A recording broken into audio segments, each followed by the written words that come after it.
Hey everybody, it's Walter here with Coastal Caterers. In this video, I'm going to show you where the safety valve is located on a propane tank and what the safety valve does on a propane tank.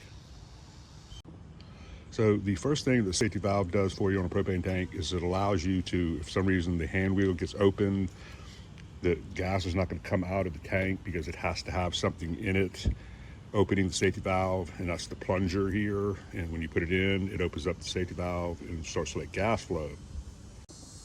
Another thing that the safety valve does is when you're having your tank filled and your tank gets full, it cuts off the gas pump from putting any more gas in your tank. So that's the second thing that the safety valve does on a propane tank. And then the third thing is that the safety valve is part of the overfill prevention device, or the OPD, and you can tell that this is OPD because it has the diamond three-tined hand wheels. Also, it says OPD on it, and that is a feature that allows the tank not to get overfilled. So we hope this video helps you out, helps you understand what a safety valve does on a propane tank.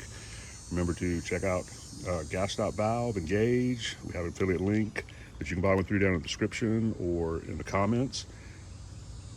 So as always, remember to subscribe, give the video a like, but most importantly, just have a great day. Thank you for watching.